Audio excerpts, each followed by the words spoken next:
자, 오늘은 에베소서 4장 22절에서 24절 말씀 볼게요.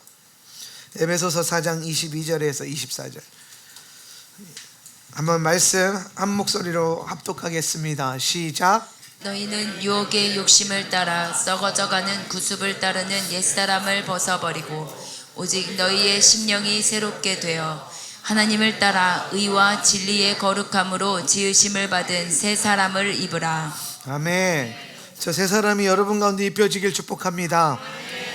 오늘은 내적 치유 파트를 총 정리, 이제 지금까지 한 것들을 좀 정리하면서 여러분 스스로가 자유케 되는 삶을 살아갈 수 있는 원리들을 좀 더 이제 명확하게 나누고, 제가 제목을 뭘로 할까 하다가 처음에는 하나님의 영의 인도함을 받는 삶 이렇게 해서 썼어요. 이게 뭐 되게 진부하죠. 하나님의 영의 인도함. 뭐 그것 때문에 우리가 지금 이 선십을 하는 거거든요. 하나님의 영의 인도함을 받아야 된다. 근데 그렇게 쭉 강의를 어젯밤에 정리하고 나니까 이게 셀프 축사의 원리더라고요. 그러니까 내 안에 있는 귀신을 때려잡는 법, 뭐 이런 느낌이에요. 그래서 사실 우리 안에 있는 수많은 영적 작용들을 원리적으로 파악해서 그 영적인 묶임들을, 매임들을 끊어내고 자유케 되는.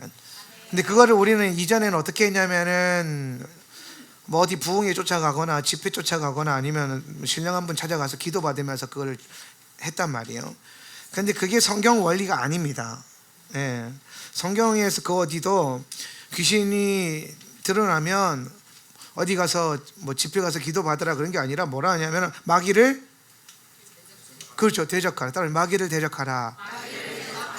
그러면 어떻게 된다 그랬어요? 그가 피하리라. 할렐루야.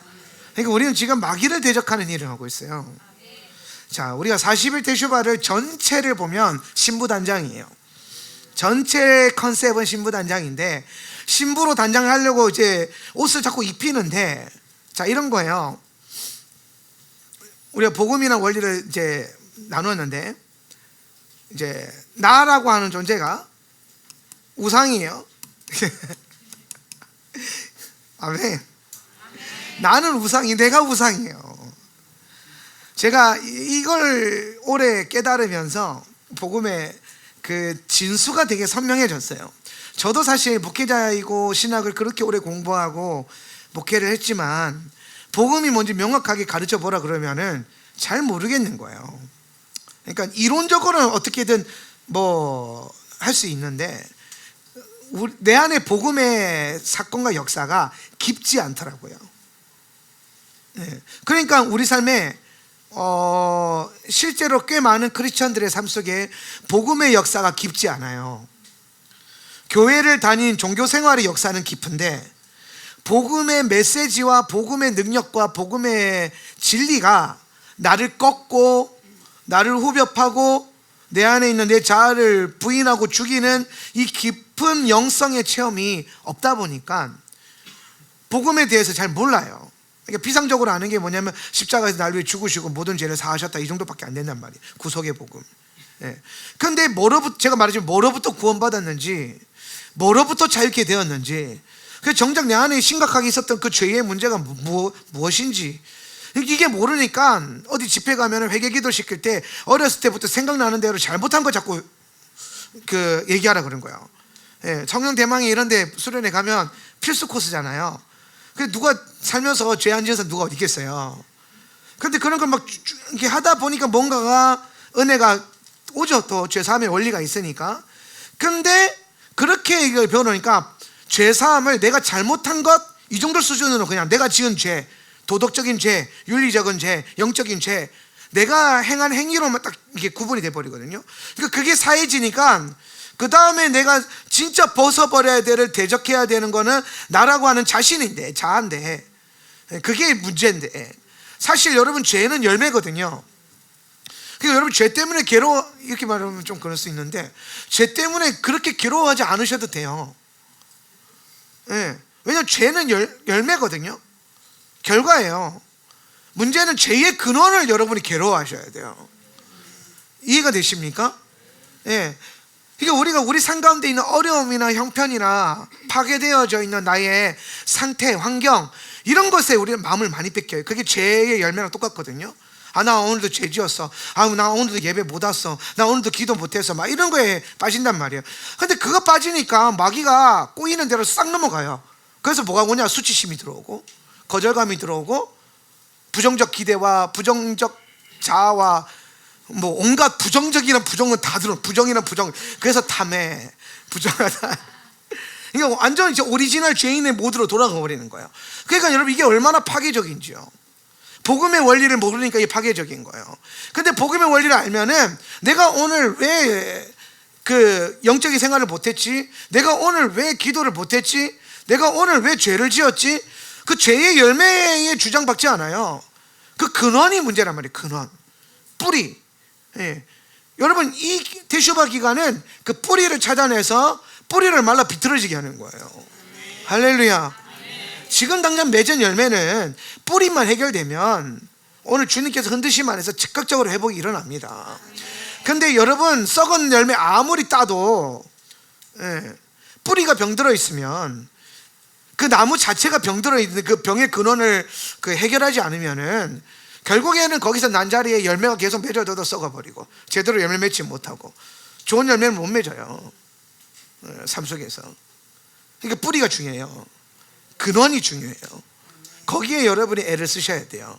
그런데 우리가 죄의 근원과 이 죄의 뿌리를 찾아가다 보니까 내 안에 온갖 것들이 메어있고 온갖 것들이 묶여있더라. 그 근원들이 다 있더라는 거예요. 내 인생이 지금 이 모양 이 꼴인 게, 내 삶이 지금 이런 상태인 게 우연이 아니구나. 그리고 더 나아가서 내가 잘못 살았어도 아니구나. 내 실수가 아니구나. 이게 지금 내가 마귀 새끼들한테 속고 있는 거구나. 내가 지금 원수의 계략이 넘어갔구나. 그리고 더 나아가서 내가 나 자신에게 속고 있구나.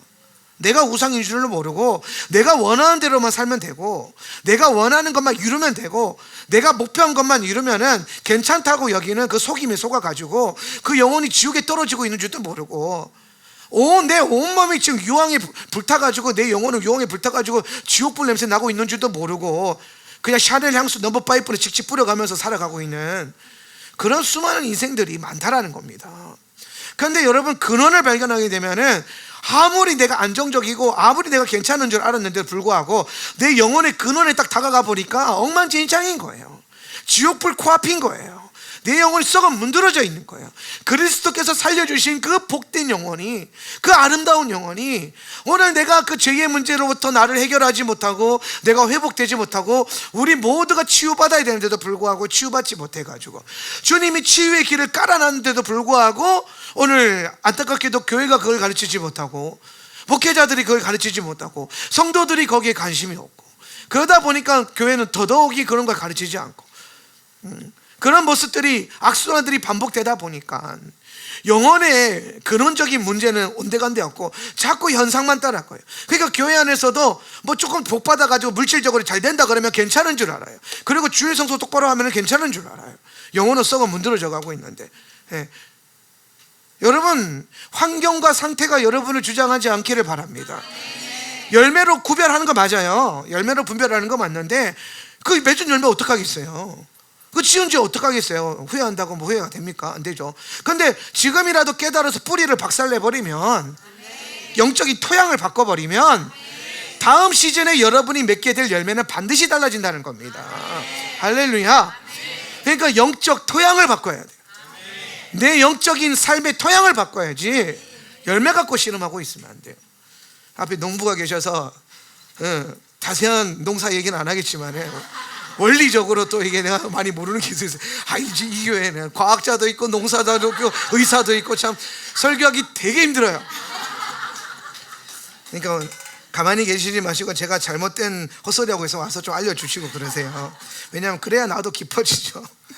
내가 뭐 농사도 아니고 의사도 아니고 과학자도 아니고 나는 목사잖아요. 근데 원리가, 이게 진리가 하나로 가기 때문에 흐름은 같아요. 우리 인생이 다 똑같아요. 할렐루야. 자, 그래서 내가 우상이네 요거 발견했단 말이에요. 그죠? 그래서 십자가 복음으로 가져가서, 십자가는 무슨 능력? 죽이는 능력. 죽어라. 그래서 내가 여기서 뭘 사용해야 돼요? 이 죽음에 대한 부르심, 죽음은 부르심이에요. 할렐루야. 여러분, 자아 죽음은 선택이 아니에요. 자아 죽음은 부르심이다. 모든 성도의 부르심이고 모든 회복의 시작입니다. 그러니까 여러분이 스스로 죽을 줄 알아야 여러분이 회복되는 걸 경험할 수 있어요. 할렐루야. 마지막 때에 거룩한 성도들이 없대요. 마지막 때가 가까워지면 죄사함의 설교가 사라지고, 아니죠, 회개에 대한 죄송합니다. 회개에 대한 설교가 사라지고 죄사함에 대한 설교만 넘친대요. 이 말이 뭐냐면 회개 없는 죄사함. 예수께서 여러분 다 죄를 사하셨다. 그래서 그냥 너는 지금처럼 행복하게 살면 돼. 여기에 여러분 킹덤 나우 물리면 끝나는 겁니다. 여기에 무천년주의 딱 물리면은 그냥 원수가 깔아놓은 포장도로에 그냥 고속도로가 그냥 아우토반 여는 거예요. 거기에 여러분이 여러분 원하는 대로 밟아도 아무런 위기의식이 없는 그런 자충만한 인생이 깔리는 거예요. 그래서 여러분 무천년주의가 위험한 거예요. 잘 모르겠죠, 내가 왜 이렇게 위험하다 보는 게. 왜냐하면 무천년주의로 넘어가면 그 회개 없는 죄사함의 원리가 딱 맞아떨어져요. 딱 맞아떨어져 버려요. 이미 그것이 다 이루어진 거고, 우리 안에 있는 뭐 죄의 문제나 뭐 어떤 자아 죽음의 문제나 이런 거 전혀 상관없고, 내 있는 모습 그대로 주님이 가가지고 갖다 놓으면 주님이 그 비포장 도로로 옮겨 주셔가지고 거기서 이제 아우토반 몰게 하신다, 뭐 이런 느낌이에요. 그러니까 거기에 번영복음도 붙고 기복주의도 붙고 하거든요. 그 어디에도 그리스도를 닮는 삶이 없고, 그리스도를 닮는 삶도 약간 애매해져요. 어떤 거면 막 그리스도가 낙이 타고 들어가셨는데 그거는 뭐 그 시대를 치면 벤츠였다. 그래서 넌 벤츠 뭐라도 돼, 뭐 이런 느낌으로. 여러분, 이게 실제로 존재하는 설교예요. 저는 이 설교 되게 많이 들었어요, 이런 설교. 그리고 죄송하지만 제가 12년 전에 그렇게 설교했었어요. 제가 늘 그러잖아요. 전 천이 공로할 죄인 중에 개수라고. 제가 그렇게 설교했었어요. 그런 메시지들을 듣고 그런 거 번영복음 공부해가지고, 아, 나기가 BMW였구나. 들어봤지, 우리 전사님들은. 그래가지고 막 나도 이제 막 BMW를 타겠다. BMW 타지 마시고, 할렐루야. 소울 타세요. 소울 얼마나 좋아. 소울 얼마나 좋아. 이름도 얼마나 소울풀해요. 소울 안 되면 제네시스 뭐 이런 거 타세요. 창세기 이런 거. 그러니까 그런 게 우리가 방향성 종말론이에요. 여러분이 이게 더 깊게 깨달아져야 돼요. 그래서 자꾸 여러분의 신앙생활이 종말론적인 묵상이 일어나야 돼요. 그러려면 여러분 종말론 제가 강의할 때마다 이거를 그냥 은혜로 자꾸 받지 마시고, 요 원리가 어디서부터 나오는지 자꾸 고민하면서 묵상을 자꾸 하세요. 그러다가 도저히 안 깨달아진다 그러면 제 설교를요, 그 타이핑처럼 녹취라도 해보세요. 그러면은 이게 잘 깨달아집니다.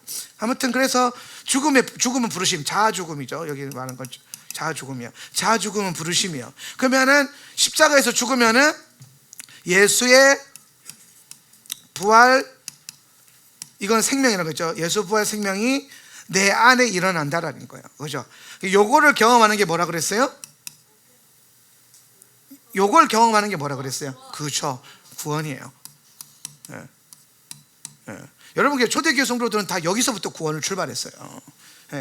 그러니까 반드시 거기에는 뭐가 있었다? 십자가를 통한 자기 부인과 자아 죽음이 있었다라는 거예요. 초대교회 성도들은. 그렇지 않고서는 예수를 믿을 수 없는 상황이었어요. 근데 지금은 이 시대는 마지막 때가 가까울수록 자아가 충천하는 시대이기 때문에, 자아가 바벨론인 시대고, 자아가 음녀이고, 자아가 모든 그 왕자에 앉은 신이기 때문에 내 마음대로 살아도 되기 때문에 이걸 죽일 이유가 전혀 없어져요. 그러니까 여전히 내가 우상인 채로 교회를 다니는 거예요. 내가 우상인 채로. 그러니까 교회 안에서 내가 마음에 안 들면 다 마음에 안 들어. 이렇게 되는 거예요. 교회 안에서 여러분 일어나는 문제들 자세히 보세요. 딱 둘 중에 하나입니다. 교회에서 일어나는 문제. 성도가 우상이거나 목사가 우상이거나. 그죠? 예수님이 우리의 왕이 되면요, 아무런 문제 안 일어나요. 그죠? 예수님이 우리의 왕이면 아무런 문제가 안 일어나요. 예수님을 우리의 왕으로 모셔드리고 우리 삶 가운데 실제적인 영적인 메커니즘을 교회 안에 풀어놓기 위해서 제가 계속 시도하려고 하는 게 뭐냐면 제비뽑기와 기도와 예배, 이런 거예요. 제비뽑기 여러분 되게 중요해요. 성경적이기도 하고. 예, 근데 우리가 만약에 여기서 민주주의를 교회 딱 끌고 들어오잖아요. 투표해야 돼요. 그리고 대상자들은 이제 막 이제 정치적인 활동을 해야 돼요. 예, 그렇잖아요. 그러면서 갑자기 자기 부인이 아니라 교회 모든 직분이 뭐가 되냐면은 뭐 계급이 되고 권력이 되고 권세가 돼버린단 말이에요.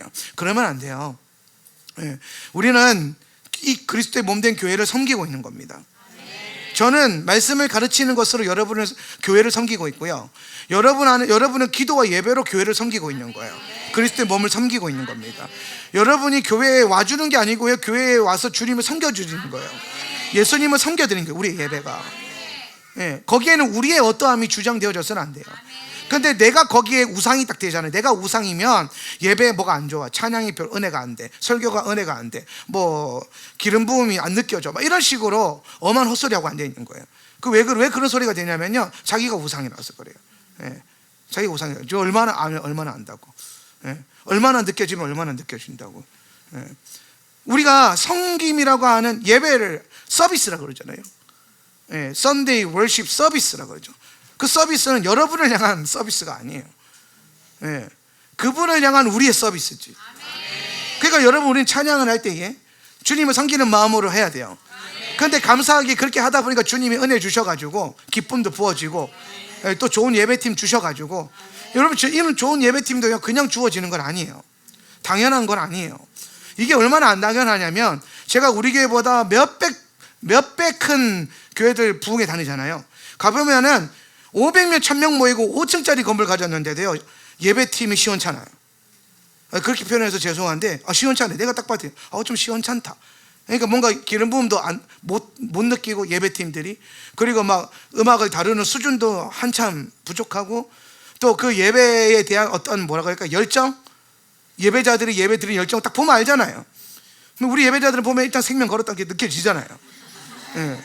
40일을 리텐션으로 가니까. 예. 그러다가 생명 안 건 것 같으면 다 저는 바로 끌어내리거든요. 예. 예배는 내 생명을 바쳐서 드리는 거예요. 그래서 여러분, 생명 바치는 예배가 예배팀들만 생명 바쳐야 돼요? 아니에요. 우리 스스로 생명 바쳐가지고, 오늘이 내 생의 마지막 예배인 것처럼, 오늘이 내 삶의 마지막 예배인 것처럼 그렇게 주어진 예배가 결코 당연한 것이 아님을, 오늘 여러분 삶 가운데 주어져 있는 40일의 이 여정이 결코 당연한 것이 아님을 깨달으십시오. 자, 근데 이게 내가 우상이니까 이게 안 깨달아지고 맨날 교회 안에서 자꾸 내 힘을 쓰려고 그러는 거예요. 목사도 마찬가지예요. 교회가 지 겁니까? 네? 물론 이제 교회 개척 초반에 자기 돈 많이 들어가죠. 저도 많이 부었던 것 같아요. 네. 저는 계속 그것과 이별을 하고 있어요. 네. 왜냐? 교회가 그리스도의 몸이고 내가 그걸 섬긴 건데, 그죠? 근데 왜 그게, 오늘날 교회들을 뭐 보면은, 최근에도 친한 목사님 한 분이 저를 찾아와서 상담을 하는데, 이분이 한 1년 휴직 중이셨는데, 두 개의 교회에서 연락이 왔대요. 담임을, 청빙을. 그래서 내가, 와, 목사님 능력 좋네요. 보니까 막 교회가 막 한 200명, 300명 정도 보이는 꽤 목회하면 재밌을 만한 교회인 거예요. 근데 그게 왜 안 가냐고. 그러니까 한 교회는 3억을 들고 오라 그러고, 한 교회는 5억을 들고 오라 그러더래요. 예. 그리고 전임 목사가 자기가 그 교회 넘겨줄 테니까, 자기도 이제 뭐 노후 적응 필요하니까 그거를 왜 후임 목사한테 갖고 오는지 난 이해가 안 되고, 그래서 내가 너무 깜짝 놀래가지고, 이런 참 어둠의 얘기는 몰라도 되는데, 혹시나 내가 그런 헛소리 할 거면은 여러분이 잘 막으시라고. 요거 영상자료 잘 잡아 놓으세요. 부끄러운 줄 알아야 돼요. 목사들이 하나님 나라도 모르고 돈에 미쳐가지고, 목사들이 부끄러운 줄 알아야 돼요. 너무 속이 상하는 거예요. 교회가 어떻게 하다 이래야 되지? 왜 그런지 알아요? 목사가 자기가 여전히 우상이라서 그래요. 목사가 되었다고 해서 십자가에 자기를 못 박은 게 저절로 된 게 아니에요. 나도 목사 안수 받을 때 그거 안 물어보더라고요. 가만히 보니까. 그죠? 사람 목사 안수 받을 때 그런 거 물어봤어요? 안수위원이? 이상한 거 물어봤죠. 뭐 교단을 잘 섬길 거면, 교회를 잘 섬길 거면, 뭐 교리, 뭐 헌법 이런 거 물어봤지. 그래서 막 선서하고 아멘 아멘 했는데, 진짜 네가 그리스도 안에서 네 자아를 십자가에 못 박았느냐? 라고 묻지 않더라고요. 하여튼 우리 교회 다음 차례 목사들 내가 그거 물어보고 그거 못 박았으면 아직 계속 전도사 하세요. 전도사까지는 아직 괜찮거든요. 수련생들이라서. 근데 목사들은요 박아야 돼요. 못 박아야 돼 자기를. 목사가 십자가에 자기를 못 박지 않으니까 은퇴할 때 되니까 동계산 나는 거예요. 귀가 찬 거예요. 내가 근데 깜짝 놀라가지고 목사님 진짜 물어봤어요. 당신한테만 그런 이상한 일이 일어나는 거냐? 아니면 이게 진짜 내가 모르는 지금 교회 중형 교회들의 메커니즘이 했더니 일단은 모르겠는데 자기 교단은 다 그렇다. 자기 교단은 이분 교단이 대한민국의 5개 군소교단 아니에요. 정통교단이에요. 5대 손가락이든. 여기까지만 말하겠습니다. 그래서 제가 생각했어요. 썩었다. 목사들도 썩었고. 그래서 우리는 여기서 자유해져야 돼요. 날마다 우리를 십자가에 못 박아야 돼요. 하나님 나라가 있고, 그렇죠. 아멘. 천국이 있고 주님 살아계신데 그렇게 살면 안 돼요. 그렇다고 해서 다 내려놓는 것도 자랑 삼아 자기는 그것도 웃긴 거예요. 그게 뭔 자랑이 당연한 걸 가지고 당연한 걸로 자랑하지 않는 시대가 빨리 왔으면 좋겠어요. 속이 좀 많이 상했어요. 그래서 그 목사님이 본인이 이제 허망한 거예요. 그 교단에서 10여 년간 목사를 하고 사역을 했는데 목사로서의 소망이 있나? 근데 이분이 다행히 저를 만나서 기도의 집에 소망을 생기셔가지고 그러는 거예요. 목사님 내가 3억 있었으면 목사님 옆에다가 여기 건물 하나 얻어가지고 기도의 집 차려도 1억이면 충분하겠다고. 그러네? 그래서 기도의 집이 답입니다. 내가 우상인 거 안 바뀌면요, 이거 여러분 제가 지금 조금 격양돼서 목사들 얘기했는데 이거 성도들 얘기도 똑같아요. 성도들이 정신 차려야 돼요. 나도 성도니까 우리 다 정신 차려야 돼요. 시대가 어두울수록 어둠을 따라가지 말고 남들 다 한다고 똑같이 살지 말고 남들 다 그렇게 산다고 그렇게 살지 말고 시키는 대로 살아야 돼요. 무식하다고 말해도 돼요. 무식하다고 욕먹어도 돼요. 여러분 괜찮아요. 예수님 살아계시잖아요. 할 말이 너무 많은데 할 게 많아서 넘어가겠습니다. 제가 오랜만에 올라오니까 브레이크가 잘 안 걸리는데 나 설교 듣고 있는 거 참 하기 힘들어하는 거거든. 입이 근질거려가지고. 자, 우리는 하나님의 아들이라는 엄청난 부르심 가운데 초대를 받았어요. 여러분 그렇게 창조되었고 잃어버렸는데 주님의 은혜로 회복되었고 초대받았고, 그래서 지금 여러분이 뭐냐? 하나님의 아들이에요. 네. 하나님의 아들은 뭐 하는 존재라고 그랬어요? 하나님의 나라를 임하게 하는, 끌어내리고 임하게 하고 나타내고 드러내고, 그냥 일단 하나님 나라가 오직 하나님의 아들을 통해서만 이 땅 가운데 임할 수 있다. 하나님 나라를 드러내는 존재라는 거예요. 이게 하나님의 아들이. 그래서 이 하나님의 아들이 하나님 나라를 드러내기 위해서 주님 뭐 하셨냐? 첫 번째, 복을 주셨어요. 그죠? 복 주실 계획을 세우셨죠. 왜? 복은 뭐다? 하나님 나라를 섬기는 능력이다. 여러분 그래서 복 받아야 돼요? 안 받아야 돼요? 뭘 위해서 받아야 돼요? 그렇지. 감사합니다. 이런 성도들과 함께 그리스도의 몸을 이뤄갈 수 있는 게 너무 감사한데, 말로만 끝나지 않고 삶으로도 꼭 요거를 달아낼 수 있기를 우리는 복을 받아야 돼요. 우리는 복을 받아야 됩니다. 그리고 하나님이 하나님 나라를 위해서 우리에게 당신의 영광을 우리 가운데 나누어 주시기로 하셨다. 그래서 이 영광을 보좌라 그랬죠, 그죠? 보좌를 나누어 주는, 하늘 보좌에 앉히시니, 에베소서 2장 말씀 기억나세요? 우리를 구원하셔서 그 썩어질 종로를 던져서 구원하셔서 하나님의 아들로 불러주셔가지고 어디다 앉히셨어요? 보좌에 앉히셨다는 거예요. 그래서 그 영광을 누리게 했다는 거예요. 하나님의 영광은. 그러면 하나님의 영광은 무슨 뜻이라고 그랬어요? 하나님의 하나님 되심. 그분 대심이 우리를 통해 나타난다는 거예요. 그래서 우리는 이걸 뭐라고 하냐? 하나님의 형상이라 그랬어요. 하나님의 형상. 우리는 하나님의 형상을 가지고 하나님을 드러내는 존재다. 이걸 어떤 분은 이렇게 표현하더라고요. 우리는 하나님의 복제품이다, 하나님의 클론이다, 이렇게 표현하더라고요. 그런데 이제 약간 부분적인 클론이죠. 그러니까 여러분 이렇게 생각해야 돼요. 우리가 하나님의 복제품이다, 형상이다, 이런 개념은 하나님이 기준이어야 돼요. 그런데 우리가 하나님을 만나본 적이 없어요. 우리는 하나님을 몰라요. 그죠? 그러니까 자꾸 우리는 내 안에 내가 하나님인 걸로 살았으니까 요 메시지도 나를 기준 삼아버려요. 내 안에 있는 뭔가가 하나님 형상과 연결되어 있을까 생각하는데 그게 아니라 하나님의 형상이 기준이고 거기에서 우리 모두가 뭔가가 복제되어 있는 거예요. 인간이라면 하나님의 아들로서 그 능력과 영광과 축복을 다 하나씩 한 분기씩 뭐하고 있다? 갖고 있다. 다 같지는 않아요. 다 같지는 않아요. 부르심에 따라 달라요. 마치 이게 이스라엘은 한 민족인데 12지파로 갈라가지고 땅을 농갈라주죠. 이게 자칫 약간 어떤 느낌이냐면 한 나라를 여러 개로 쪼개는 뉘앙스를 주거든요. 그런데 주님은 그걸 통해서 제가 하나님 형상됨이 딱 묵상이 되더라고요. 하나인데 여러 민족이 각 하나를 나누어 받잖아요. 하나님은 한 분이신데 우리 모두가 그 하나님을 나누어 받은 거예요. 할렐루야. 그래서 우리가 연합할수록 우리 안에 뭐가 커져요? 하나님의 하나님 되심, 하나님 영광 커지는 거예요. 그러니까 우리는 교회로서 자꾸 연합하고 뭉치고 함께 모여 기도하고 함께 예배하고 공동체를 이루어가는 게 중요해요. 우리가 그렇게 사는 게 중요하단 말이에요.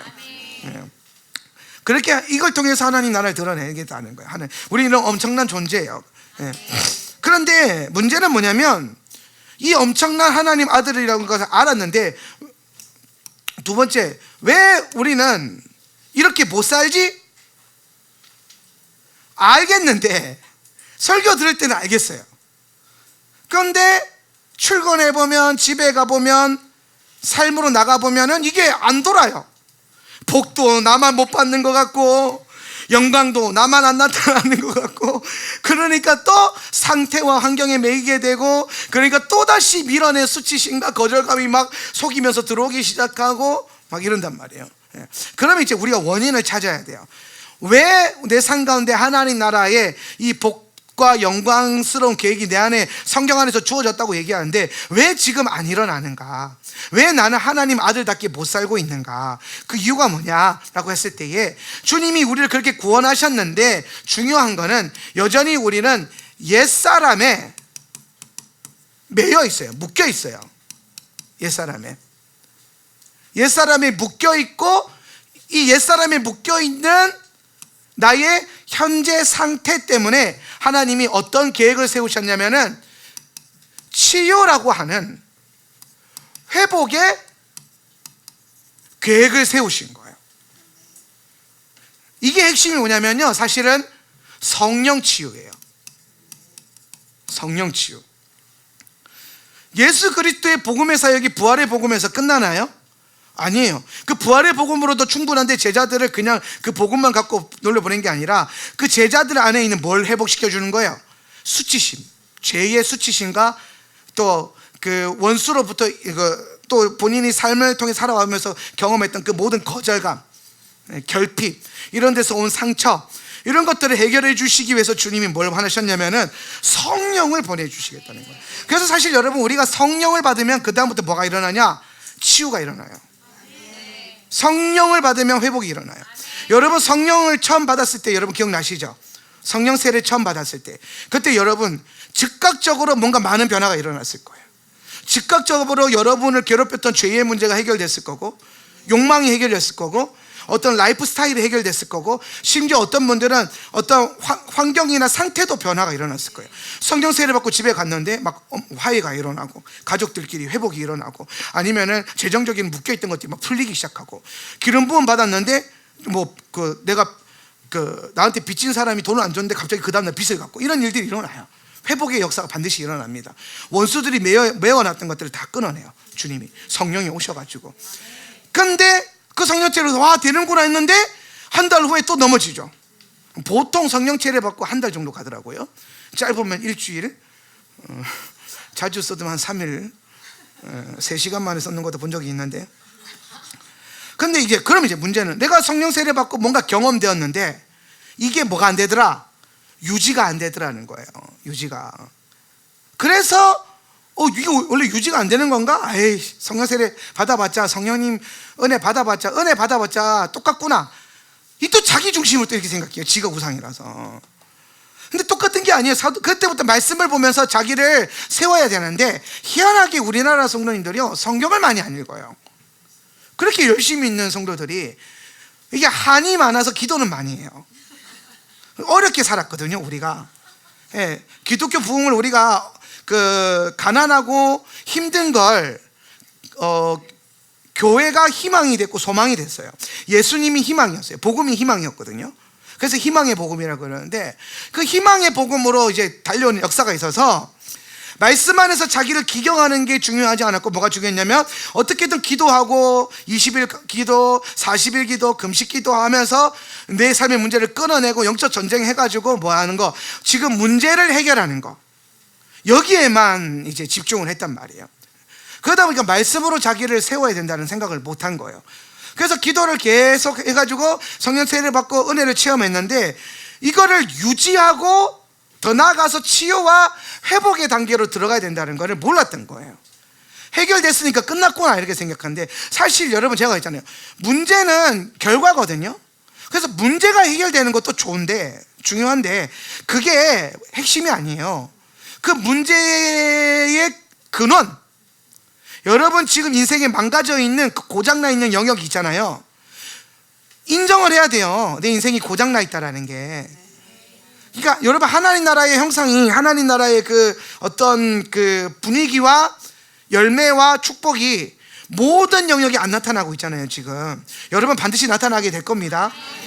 근데 그 모든 영역에 점점 하나님 나라가 확장되고 있는 건데, 그러면은 이 하나님 나라가 어떻게 확장되냐면은 고장난 부분이 치유되고 회복되면서 확장되는 거예요. 여기가 이해되죠, 지금? 예. 그 고장난 영역을 치유하고 회복하기 위해서 하나님이 쓰신 게 뭐냐면 성령을 통해서 영성 훈련을 시키거나 영적 전쟁을 시키거나, 이 둘 다 동시에 있어야 되거든요. 상처받은 거는 뭐 해야 돼요? 회복이 일어나야 돼요. 그래서 우리가 지금 이전 동안 계속 사라 목사님 통해서 회복과 치유에 대한 메시지를 들은 거예요. 예. 근데 오늘 저는 그걸 다 했으니까, 치유, 상처받은 건 다 끝났으니까, 이제는 그 치유와 상처를 타고 들어온 원수가 세워놓은 견고한 진을 깨부셔야 돼요. 그러니까 여러분, 상처가 생기면 인간은 요거 지웁니다. 잘 쓰면서 따라오세요. 예. 자, 상처가 생기면 이거는 반드시 뭐가 되냐? 문을 열어요. 악한 영이 들어올 수 있는 문을 열어요. 왜냐하면 상처가 단순한 상처가 아니라 매우 복합적이라서 그래요. 상처라는 게 들어오면 내 안에 판단도 들어올 수 있고, 부정적 기대도 들어올 수 있고, 내적 맹세도 생길 수 있잖아요. 그러니까 여러분, 부정적 기대랑 내적 맹세랑 판단이 가만히 있을 때 생기지 않거든요. 뭔가 그거에 대한 경험이 있는 거예요. 자기 안에 어떤 결핍과 상처에. 그게 대부분 상처거든요. 그래서 그 상처가 대적의, 악한 영의 문, 이걸 대적의 문이라 그래요. 원수의 문을 열어버려요. 그래서 이 문으로 이 귀신이 처음에는 들락날락 거려요. 문이 열려 있으니까. 예. 그런데 문이 열려서 들락날락 거리다가 여러분이 이거를 믿음으로 다루는 걸 안 배워가지고, 그러니까 문제는 못 배운 거죠. 배웠으면 해결을 했을 텐데 못 배워가지고 이거를 그냥 열어놓은 채로, 원수가 드나드는 문을 열어놓은 채로 지나가 버리거나, 아니면 거기에다가 내가 여기에다가 믿음을 실어버린 경우가 생겨요. 이 상처와 죄의 문에 대해서 여기에 동의를 해버려요. 동의. 이 동의되는 게 뭐냐면은 판단과 내적 맹세와 부정적 기대, 뭐 이런 거예요. 그러니까 여러분, 이걸 사라 목사님이 어제 다 뭐라 그랬어요? 이거 한마디로 저주라 그랬거든요. 저주는 결국엔 뭐에 대한 거냐면 저주는 여러분이 경험한 것에 대한 원수의 일들을 진리로 삼는 거예요. 이게 진리가 돼버리는 거예요. 나는 해도 안 돼. 진리가 돼버렸죠. 저주예요. 예. 그게 동의가 되는 거란 말이에요. 쟤는 안 돼. 근데 우리는 수많은 삶 속에서 경험과 체험을 통해서 이걸 해버려요. 저주를 걸어버려요. 그럼 이제 문제가 뭐냐면 메커니즘상 들락날락 하던 놈들이 동의해 주잖아요. 그러면은 뭐가 일어나냐면 여러분 삶의 문은 주권이 누구에게 있어요? 그렇지, 맞아요. 나에게 있어요. 내가 뭐기 때문에, 내가 우상이라서 내게 있는 모든 것의 주권은 나에게 있어요. 그러면 이제 자기 부인이란 건 뭐예요? 내가 갖고 있는 주권을, 그렇죠, 예수님께로 넘겨주는 거예요. 오셔서 나를 취하세요. 내 재정을 취하세요. 헌금은 여러분 엄청난 자기 부인이에요. 헌금은 어떤 분들이 교회 헌금을 아주 무식하게 이해하는 분들이 뭐 전 보고 내는 복채처럼 생각하기도 하고, 아니면은 돈 벌 수입의 세금이라고 생각하기도 하고, 아니면 뭡니까? 정화수 떠놓고 물 비는 것처럼 뭐 정성이라고 하는데, 근데 여러분 사실 헌금에 그런 기능들이 있는 건데, 헌금은 사실 그리스도 앞에서 우리가 날마다 내 소유를 부인하는 거예요. 헌금은 물론 헌금이 여러분에게 축복의 문을 열고, 때로는 우리의 그 모든 것이 주님의 것이기 때문에 계산적으로 세금을 떼기도 하고 11조처럼 천열매를 떼기도 하고요. 저는 여러분에게 항상 이제 11조를 넘어서서 천열매를 늘 도전시키는데, 천열매가 참 축복이 있어요. 제가 그걸 많이 경험하고 있는데, 아무튼 한마디로 정리하면 제가 천열매를 드리는 이후부터는 제 삶 가운데 재정적인 곤란함이 거의 없었어요. 아예 없었어요. 한 번도 없었어요. 천열매 어떻게 드리는지는 천열매 그 설교 찾아서 보시고, 친절한 우리 셀리더 한 명이 찾아서 보내줄 겁니다. 그래서 이제 헌금이라고 하는 것은 사실 하나님 앞에 내 소유를, 자기를 부인하는 거예요. 내 물질을 내 것이 아니라 누구의 것으로 여기는 거예요? 하나님의 것으로 여기는 거예요. 그게 정확한 거예요. 근데 헌금이 내 거라고 생각되어지니까 11조는 하나님 거, 10의 9는 내 거, 이렇게 돼버립니다. 그러니까 그런 게 아니라는 거예요. 자, 그래서 원수가 모든 문의 주권은 나에게 있는데, 이제 원수가 상처를 통해서 들락날락거리다 내가 이거에 대해서 저주를 내가 걸어버리잖아요. 이걸 저주는 동의해버리는 거예요. 비진리에다가 내가 아멘 해버리는 거죠. 원수가 선악과 따먹어 이때 아멘 하고 먹는 거야. 이런 느낌이에요. 너는 망했어, 아멘, 이런 거예요. 이게 판단과 내적 맹세와 부정적 기대란 말이에요. 하나님의 뜻은 온데간데 없어요. 여러분, 하나님의 뜻이 세워지면요, 이거 절대로 못합니다. 그러니까 여러분 이거 하고 있는 거 다 죄예요, 사실은. 엄밀하게 따지면. 그래서 제가 그때 엊그제 회개 기도 시켰던 거거든요. 자, 그러면 원수가 내가 이제 이거에 대해서 저주를, 내 삶에 일어난 상처에 대해서, 그리고 내 판단과 저주에 대해서 내가 동의를 해버리면 어떤 일이 벌어지냐면, 내 삶의 요 상처에 대한 문의 주권을 내가 가지지 않고 누구한테 넘겨주냐면은 요게 마귀에게로 넘어가요. 마귀가 요걸 딱 잡아요. 그래서 여기에 뭘 만드냐? 집을 지어요. 내 마음 안에, 내 상처 안에 마귀가 집을 지어요. 그 마귀가 지은 집을 전문 용어로 뭐라고 하냐면 견고한 진이라 그래요. 여러분, 견고한 진이라는 표현은 대부분 부정적인 표현할 때 쓰는 거예요. 내주는 강한 성, 강한 요새, 하나님에 대해서는 우리가 이런 표현을 많이 쓰고요. 견고한 진은 일반적으로 성도들이나 성령 사역하는 메커니즘 안에서는 마귀가 만든 진, 내 안에 있는 요새들 있죠. 그거를 견고한 진이라 그래요. 이게 좋은 거 아니에요. 견고한 진, 좋아 보이는데 안 좋은 거예요. 원수가 내 안에서 안 나가고 견고한 진을 만들어 버려요. 근데 문제가 있어요. 무슨 문제가 있냐면은, 견고한 진 있죠, 이거. 견고한 진은 내가 몰라요. 내가 알면 견고한 진이 아니에요. 그래서 견고한 진이 세워져 있으면 그 견고한 진 안에서 나도 모르게 속는 게 엄청 많아져요. 그러니까 여러분, 지금 여러분이 어떤 영적인 영역이 동의가 안 되고 혹은 영적인 영역이 안 풀어지고 하나님과의 친밀함이 안 풀어지고 하나님을 경험하는 것들이 잘 안 되고 뭐 하나님 음성이 잘 안 들리고 막 이런 모든 문제들 있잖아요. 하나님과의 관계적인 문제들. 그게 사실은 당연하거나 아니면 훈련이 안 돼서 이 문제가 아니라 여러분 내면에 아직 원수가 해방하고 있는, 나도 모르게 해방하고 있는 견고한 진이 있을 수 있어도, 견고한 진이 있을 수도 있어요. 그래서 이 견고한 진이 있으면 우리가 어떤 식으로 살아가냐면은 삶이 내가 판단하고 내가 주관해서 된 줄 알아요. 아, 내가 선택한 거니까. 그걸 어떻게 확신해요? 아, 그래. 내가 선택한 거니까 대가도 내가 책임을 져야지.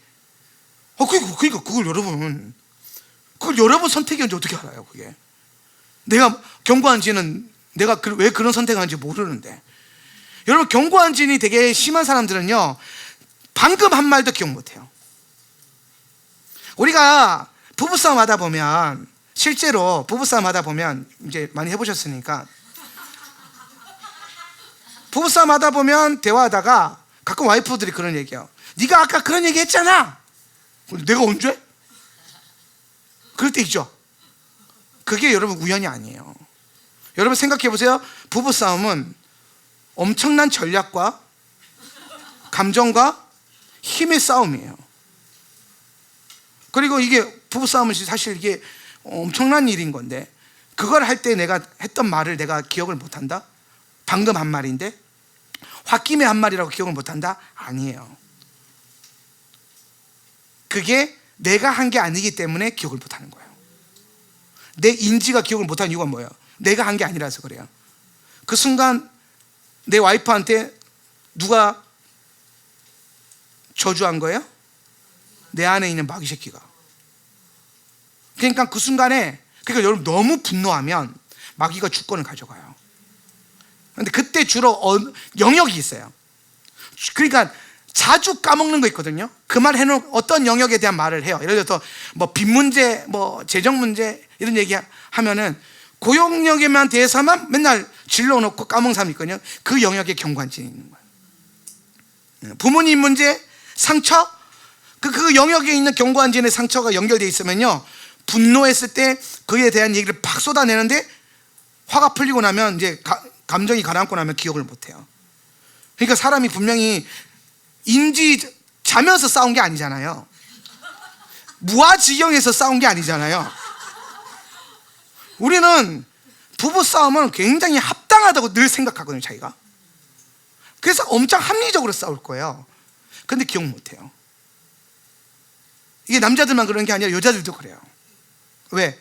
견고한 진이 발동이 되는 거예요.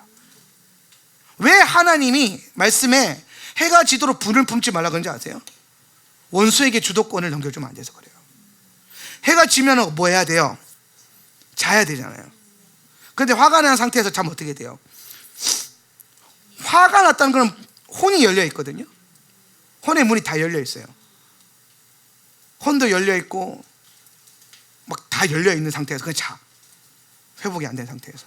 그러면은 도둑놈들이 이때다 싶어서 노리고 있다가 다 들어오는 거죠. 여러분 주변에는요, 마귀가 배고픈 사자처럼 계속 어슬렁거리고 있어요.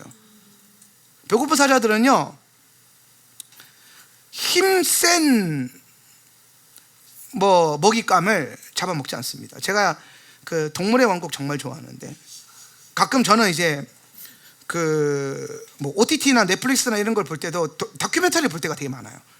별로 다른 거 관심 없고 막 이게 동물의 세계 뭐 이런 거 있죠. 하나님이 지으신 그런 세계가 너무 신기해요. 그래서 막 보고 있으면 우리 와이프가 막 그게 재밌냐고. 사자입니다.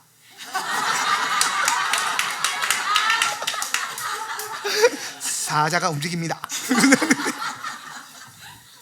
나 그런 게 재밌더라고요. 근데 제가 사자에 관련된 이제 다큐멘터리를 좋아해요. 왜냐하면 우리 주님이 사자시니까.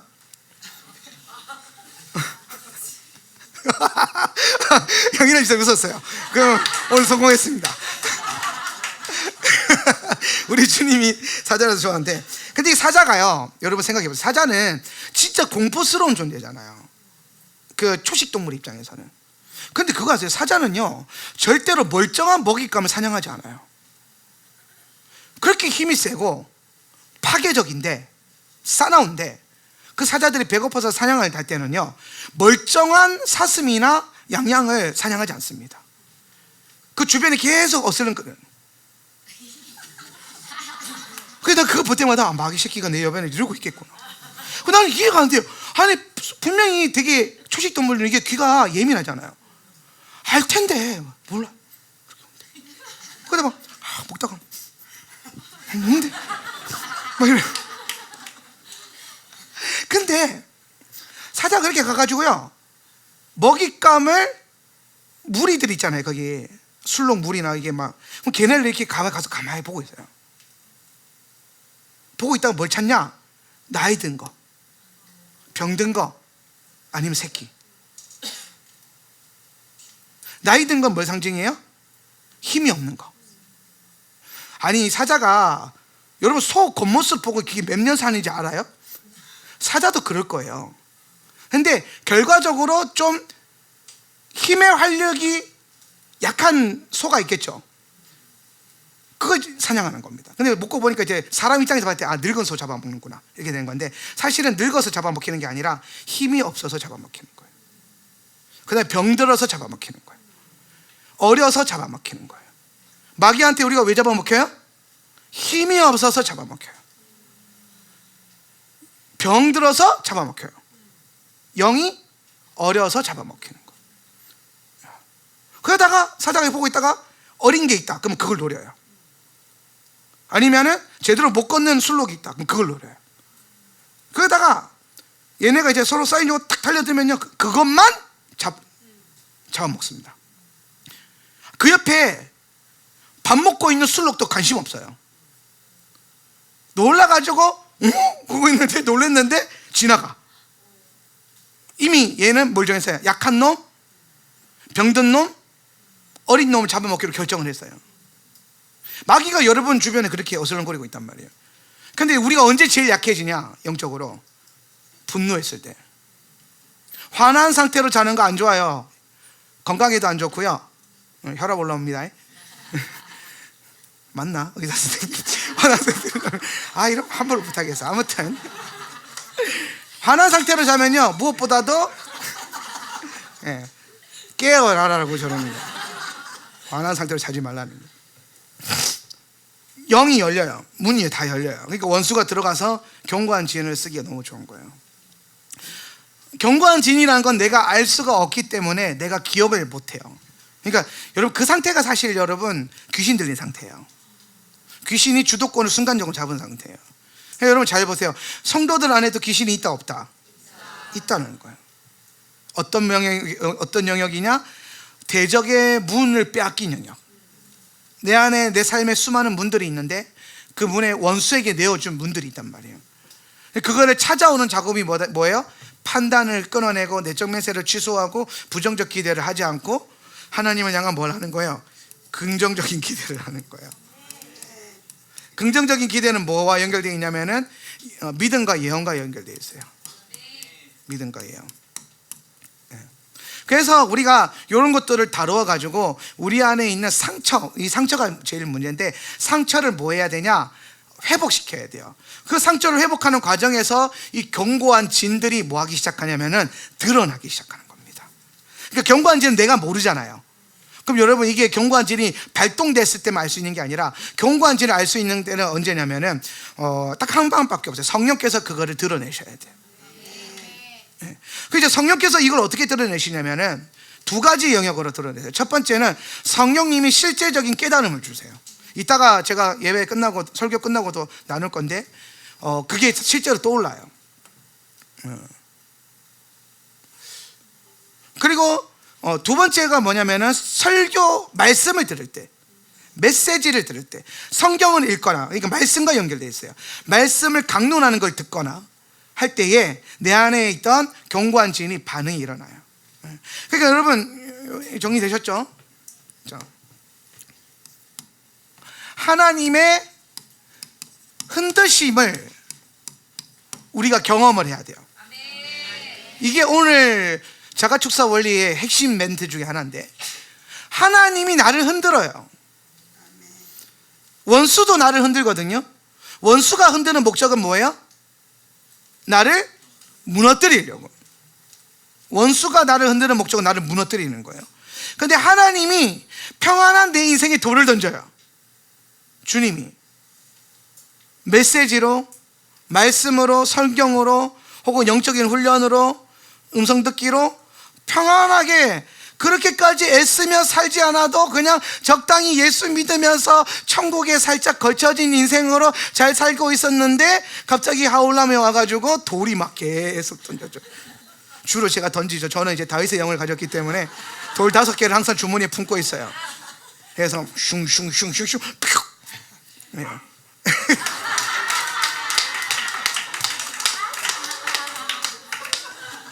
그래서 사실 다윗의 5개 돌이 뭘 상징하냐면 모세오경을 말하는 거예요. 예, 말씀이거든요. 다윗은 사실은 골리앗을 말씀으로 때려잡은 거예요. 거인을 뭘로 때려잡았어요? 말씀으로 때려잡은 거예요. 근데 그게 돌로 나타났을 뿐이에요. 왜 그러냐면은, 이거 하나 풀어드리면, 돌이 히브리어로 에벤이거든요. 에벤은요, 알레프가 하나님이잖아요. 벤은 아들이라는 뜻이에요. 돌은 무슨 뜻이냐면 하나님의 아들이라는 뜻이에요. 예. 그래서 예수님이 성경에서 다 모퉁이 돌, 걸려 넘어지게 하는 돌, 거치는 돌, 반석, 이렇게 표현이 되는 거예요. 예수님이. 그렇죠? 예수님 다 돌이에요. 그러니까 얘 돌덩어리야 그러면은 에베. 선한 마음을 갖고, 선한 마음을 갖고. 아무튼 요거는 뭐 끊었고. 그래서 하나님이 우리 삶 가운데 말씀을 통해서 흔들어요. 말씀을 통해서 흔들릴 때가 언제냐? 여러분이 제일 잘 와닿는 게 뭐냐면 불편한 거예요. 말씀을 듣는데 불편한 거죠. 그때가 흔들리는 거예요. 그러니까 여러분, 예를 들어서 목사님의 설교가 성경적이지 않거나 말씀을 가르치는 게 아니고 자기 철학을 나누고 자기 생각을 막 나누고 뭐 그렇게 하는 거가 불편하다, 그런 수준이 아니라 성경 있는 그대로 나눴는데, 혹은 성경을 풀어서 가르쳤는데 그게 나한테 불편해요. 이런 거죠. 여러분은 다, 나는 다 뭐라고요? 우상. 여러분 우상이에요. 바로가 어디 있어요? 고라가 어디 있어요? 지금은 납득이 되는데 처음 들을 때 되게 기분 나쁘잖아요. 내가 우상이라고?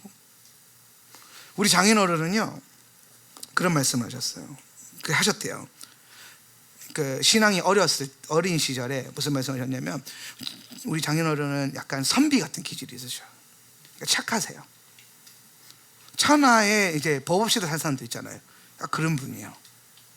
근데 그래서 자기를 죄인이라고 생각을 안 해요.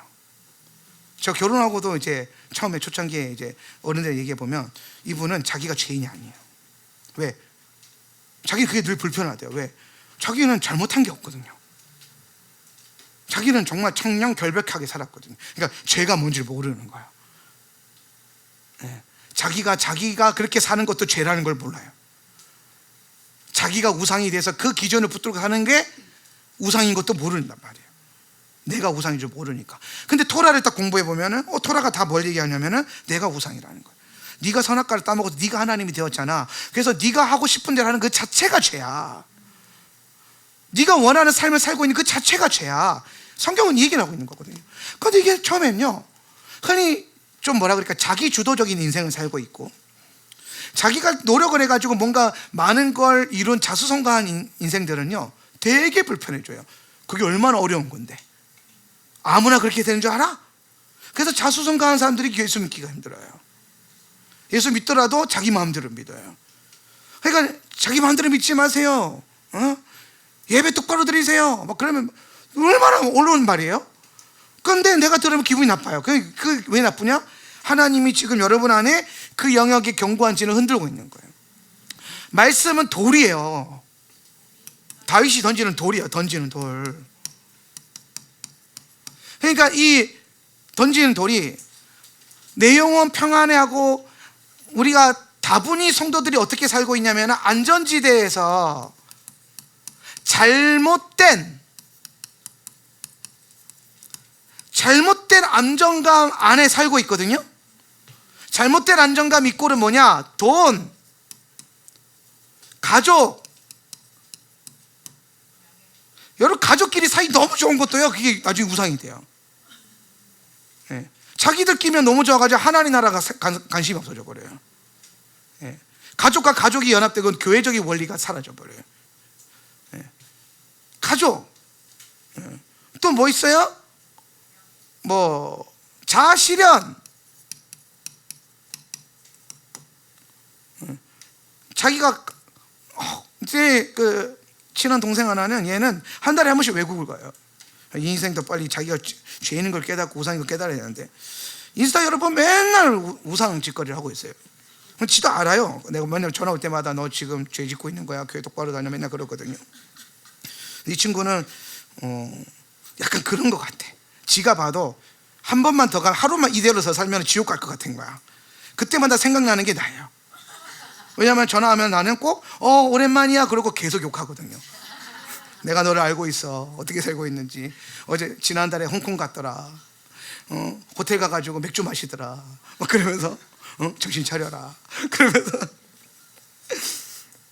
근데 이 친구가요, 한 달에 한 번 자기가 그렇게, 와이프도 안 데리고 자기 혼자 그렇게 가요. 그게 자기 삶에 대한 그 행복이에요. 물론 지금 이제 애 키우는 재미가 좀 있어가지고, 아빠가 돼서 좀 달라졌다, 애도 좀 데리고 다니고 그러더라고요. 근데 애 데리고 가는 게 10번 중에 몇 번 안 돼요. 제가 보니까 거의 혼자 다녀요, 지금도. 와이프도 이제 워낙 이 와이프를 잘 만났어요. 착한 분이에요. 그래가지고 와이프도 그냥 남편은 그렇게 하면 좋아요. 남편이 돈 잘 벌어오고 하니까 천하에 아쉬울 게 없어요. 이제 자기도 돈 잘 벌고 사는 사업도 잘 되고 하니까 아쉬울 게 없으니까. 근데 인생에 만족이 필요하니까 얘는 뭘로 만족을 했냐면은 한 달에 한 번 자기가 하고 싶은 거 가는 거예요. 해외도 가보고 여행도 가고 뭐 스위스도 가고 유럽도 가고, 그냥 지 마음 느끼면 가는 거예요. 그게 뭐예요? 그 친구한테는 안정감이에요. 돈이 많은 거 안정감이 될 수 있어요. 이게 잘못된 안정감이거든요. 남편이 말 잘 듣는 거, 우리 남편은 속을 안 썩여요, 이것 때문에 안전하다? 이게 거짓 진리예요. 그 안정감 있는 남편 때문에 여러분이 기도도 안 하고 하나님 앞에 레디컬하게 살지도 못하는 거예요. 때로는 가시가 은혜일 때가 있거든요. 주로 왜 그 가시는 남편이 하는지 모르겠지만, 이 땅의 남자들이요, 가시로 해서, 가시에서 뭐로 업그레이드 돼야 되나? 횃불? 횃불이 될지어다. 아내 가슴에 박힌 가시에서 그리스도의 오심을 바치는 횃불이 될지어다. 가시가 얼마나 커져야 횃불이 되는 거야. 그러니까 이런 거짓된 우리 안에 안정감이 있어요. 혹은 여기 또 하나 앉는 종교 생활.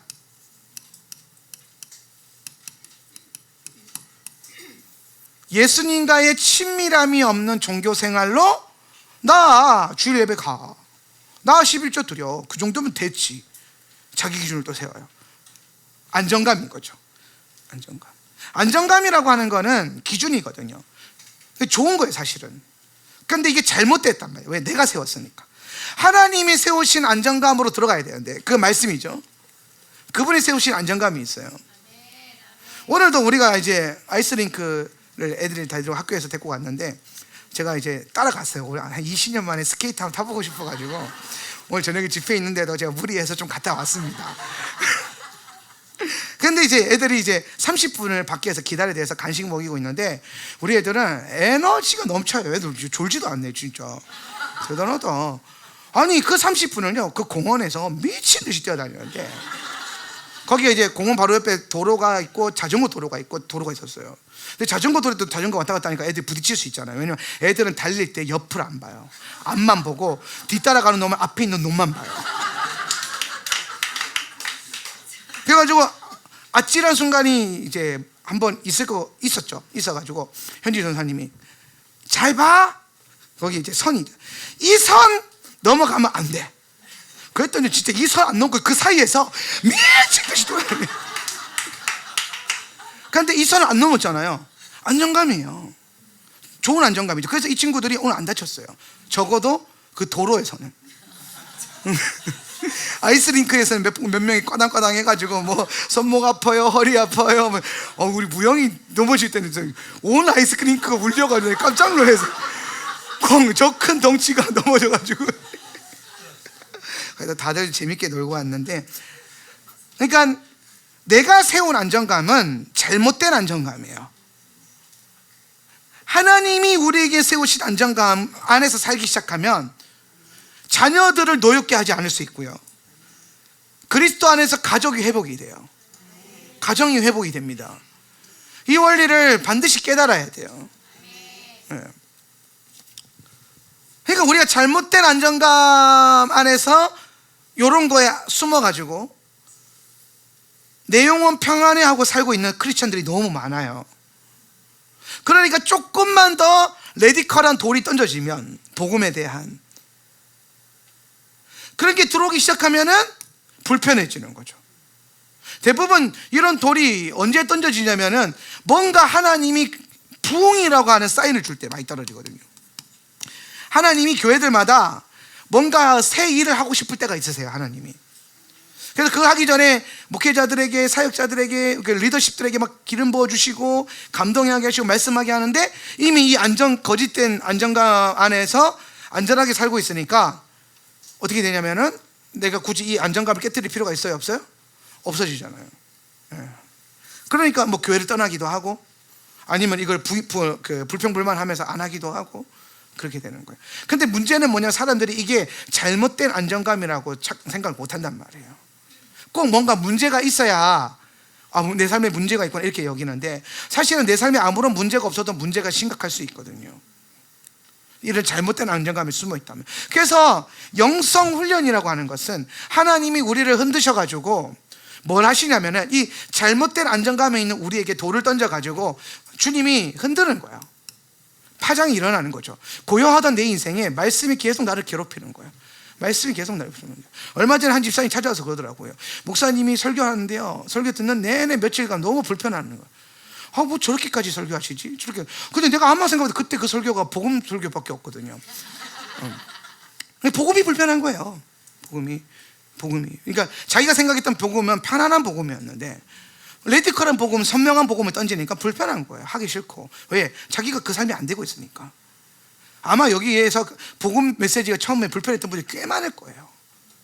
그런데 어떤 분들은 이제 여기서 이제 달라진 게 뭐냐, 하나님이 흔드실 때에, 그분이 나를 흔드실 때, 뭔가 내 안에 잔잔하던 내 인생에 돌이 던져져서 불편하고 힘들고 괴롭고 하는 어떤 뭔가 흔들림이 올 때에, 그때에 이 흔드심의 목적이 뭐냐라는 거예요. 하나님이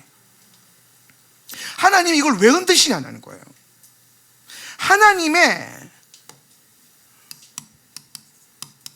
이 흔드심의 목적이 뭐냐면요, 여러분이 거짓된 안정감 안에서 자기가 만든 평안을 가지고 살고 있으면 원수가 거기에 같이 함몰돼서 살아요. 그러니까 숨어서 살아요. 그러니까 원수가 활동을 잘 안 해요. 숨어는 있는데. 그러면서 여러분 인생에서 아주 자연스럽게 개입을 하죠. 적당히 믿어도 돼, 소리 내지 않고 기도해도 돼, 뭐 이런 식으로. 꼭 방언 안 해도 돼, 막 이런 식으로. 예언 기도는 아무나 하는 거 아니야, 막 이런. 하나님의 일들을 조금씩 계속 이성과 자기 판단이라고 속이는 거예요. 그게 다 원수가 하는 거예요. 절대 여러분 판단 아니에요. 왜냐하면 여러분은 잘 모르거든요. 그런데 그런 판단을 하고 있다? 그걸 분명히 영향을 주는 뭔가가 있는 거예요. 그게 내 안에서 동의된 원수의 활동인 거예요. 그런데 그게 너무 내가 선택한 인생처럼 보이는 거죠. 그것도 죄인데 사실은. 왜? 내 자아가 우상이니까. 그러면서 이제 막 하고 있었단 말이에요. 그런데 주님이 갑자기 메시지를 통해서 소리 내서 기도하세요. 이번에 소리 내어 기도에는 뭐 갑자기 이틀 만에 1600회가 막 찍혔어요. 좋아요 68개 막 이렇게 달리고, 다들 교회에서 끙끙거리며 기도하던 분들이 속이 다 시원하다 그러면서 따르는 거예요. 하나님이 흔들면요, 자, 원수도 내 안에서 잔잔하게 내가 만들어 놓은 거짓된 평화 속에서 같이 이렇게 원수랑 나랑 손잡고 살다가 갑자기 레디컬이 딱 던져지면요, 불편해지잖아요. 이 불편한 감정이 뭐냐면 이 감정, 그 다음에 심리 상태, 그 다음에 환경적으로 것도 생겨요. 그 다음에 육체적인 거, 네. 뭐 있었더라? 내가 이거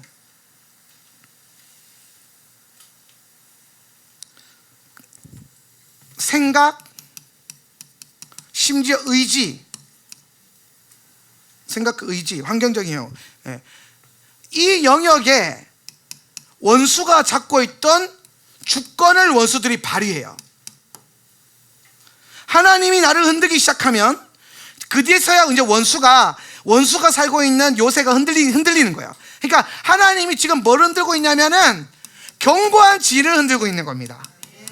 여러분의 평안한 일상에 돌을 던지고 있는 게 아니에요. 여러분의 평안한 일상이 사실 거짓된 평안이었고 그 안에 원수의 견고한 진이 세워져 있었기 때문에 하나님이 말씀을 통해서 그 원수의 견고한 진을 흔드는 겁니다. 그러니까 여러분, 이게 벌통 흔드는 거랑 똑같아요. 예. 여러분 집에 여러분이 벌통을 이렇게 하나 달려있다고 칩시다. 근데 그 벌이 나를 좋아해. 왜? 내가 맨날 앞에서 이제 막 설탕도 갖다 놓고 뭐 꽃도 갖다 놓고 하니까 이 벌들이 자기를 키워주는 줄 알고 막 자기한테 먹이를 갖다 주니까 굳이 얘를 괴롭힐 필요가 있어요, 없어요? 없어요. 그러니까 실제로 또 양봉하는 분들 오해하지 마세요. 그런 게 있는 게 아니라 예를 들어서 그 벌 입장에서는 요 집사람이, 이 집주인이 설탕도 갖다 주고 막 이렇게 하니까, 그리고 그때 이 집주인 입장에서 봤을 때 가끔씩 거기서 꿀도 떨어져. 그러니까 막 이렇게 사는 게 생각보다 괜찮아. 그런데 갑자기 목사님이 신방 왔는데, 아니 집안에 어떻게 저는 벌통을 놔두냐면서 벌통을 딱 때리네. 그랬더니 이제 벌이 화가 나가지고 달려들기 시작하는 거예요. 그게 감정과 심리 상태와 환경과 육체적인 것과 생각과 의지의 영역으로 원수가 갑자기 주권을 흔들기 시작하는 거예요. 하나님의 말씀이 던져졌을 때 감정이 상해지거나 아니면 복잡한 심리 상태, 막 마음이 어렵죠. 복잡한 심리 상태 때문에 마음이 어렵다는 거예요. 마음이 어려워져요. 분명히 목사님이 틀린 말을 하는 건 아닌데 그게 나한테는 어려워, 불편해. 왜? 내가 그렇게 못 살고 있으니까, 그렇게 안 살아도 되는 줄 알았으니까. 아니면 외면하고 있었는데 갑자기 목사님이 외면하지 말고 똑바로 봐 이러니까 불편한 거예요. 언젠가 아이들이 이제 저한테 인사를 하는 거예요.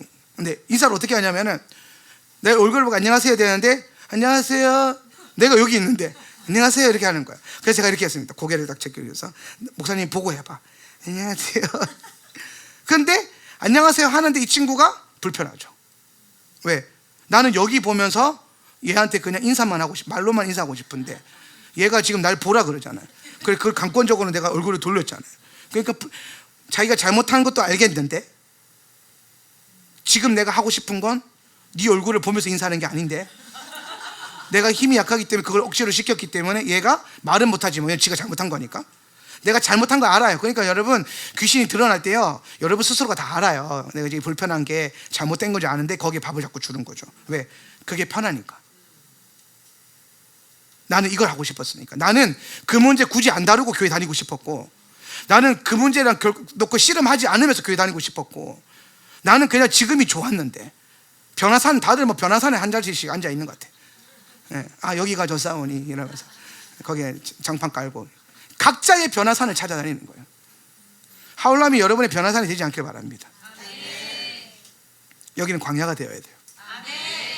아침마다 괴롭고 늘 괴로우니 주의 성심이 금이라.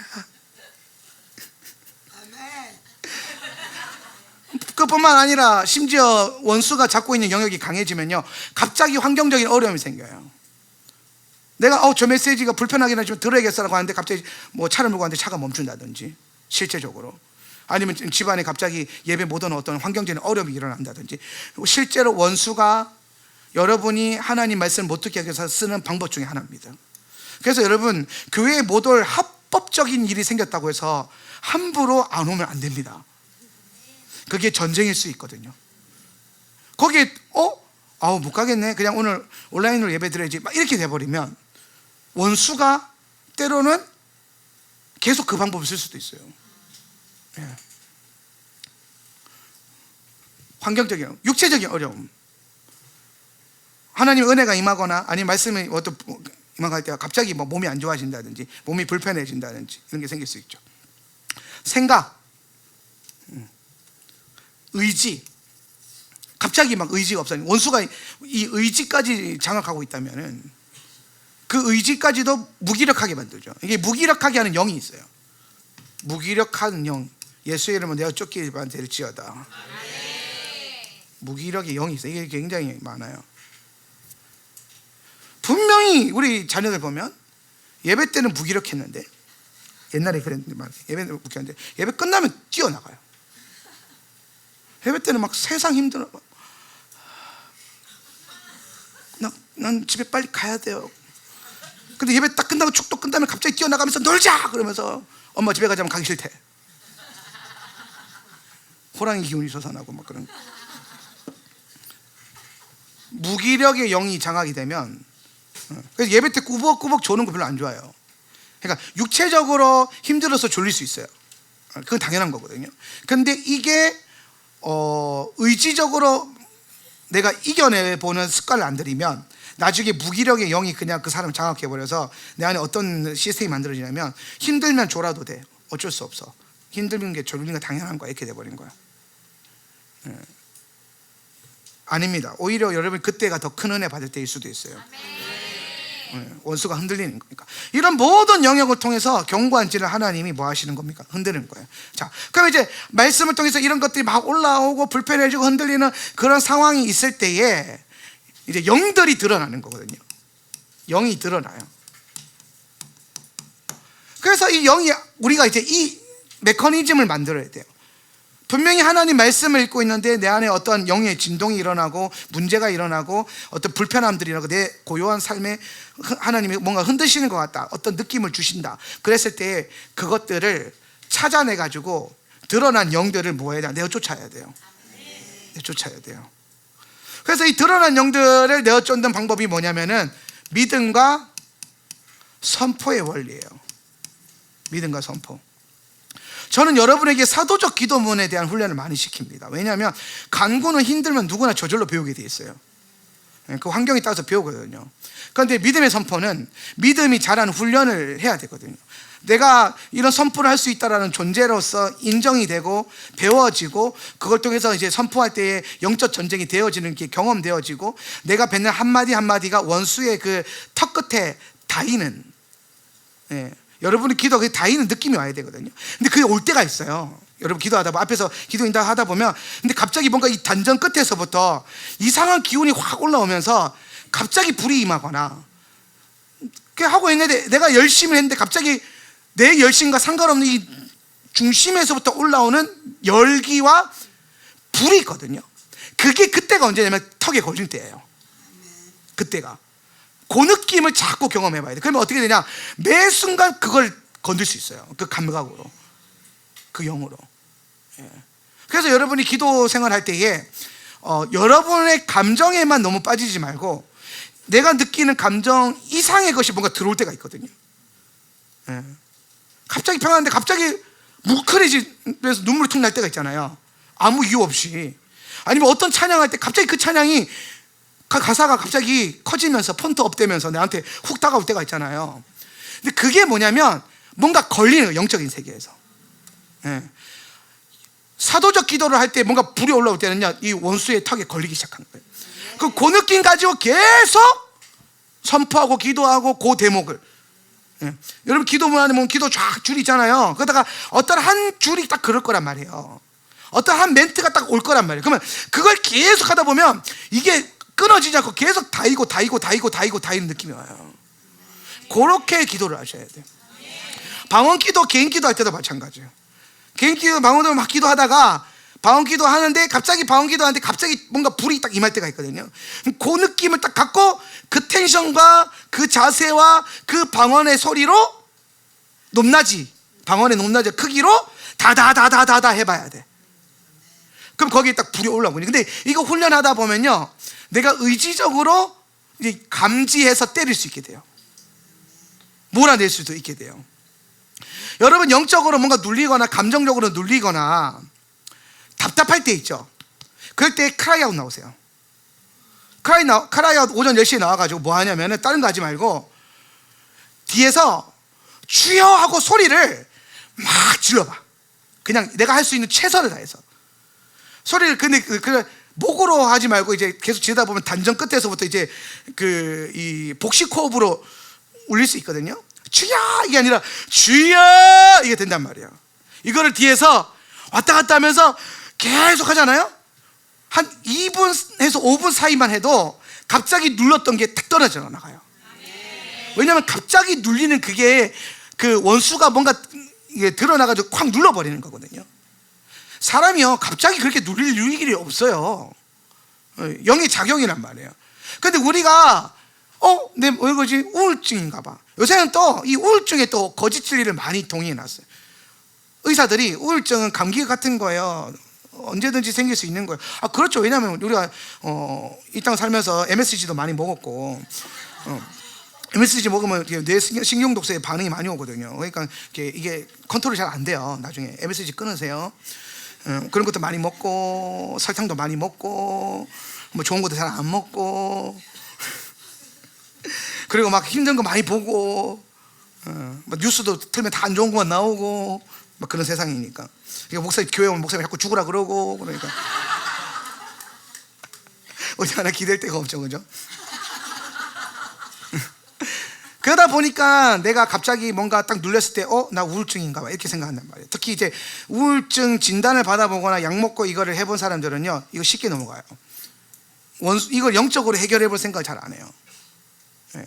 심지어 실제적인 우울증 증세도요, 우리는 영적인 그 테크닉, 뭐라 그럴까, 영적인 작용, 영성 훈련으로 이거 이겨낼 수 있습니다.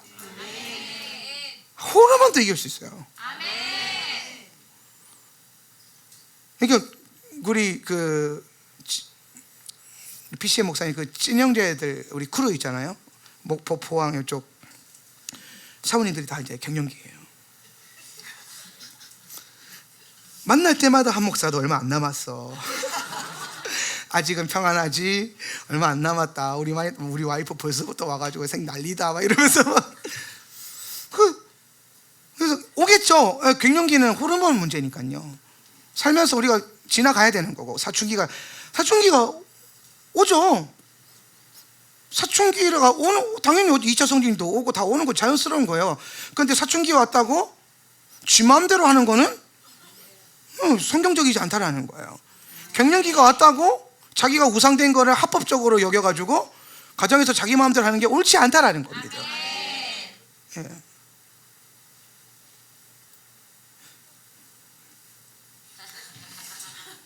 이 세상에 있는 모든 갱년기 여성들을 축복합니다. 여러분은 호르몬을 이길 수 있고, 여러분의 호르몬은 거룩하게 쓰임받을 수 있어요. 자기를 부인하는 도구로 쓰임받을 수 있고, 물론 여러분 가운데 어떤 분이 이렇게 말할 수도 있어요. 그게 너무 힘든 분들은 목사님은 갱년기도 모르면서, 근데 그건 또 지극히 자기 중심적인 생각이에요. 여러분 그럴 수 있죠. 몰라서 그럴 수 있죠. 근데 모르기 때문에 아는 것도 있어요. 모르기 때문에. 그래서 우리는 저는 여러분이 알고 있는 걸 나누는 사람이 아니에요. 그렇죠? 그러면 다 줄걸요? 들어봤자 뭐 하겠어요? 내가 이렇게까지 공부할 이유가 없지. 알고 있는 거 가르칠 거면. 그렇죠?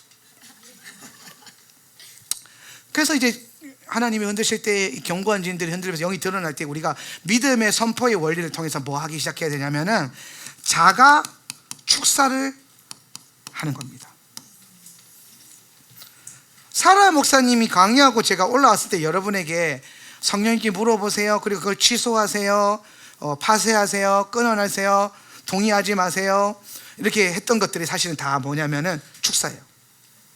축사 갖고 예스 여러분 보인다 보여. 라스트 러너가 보인다.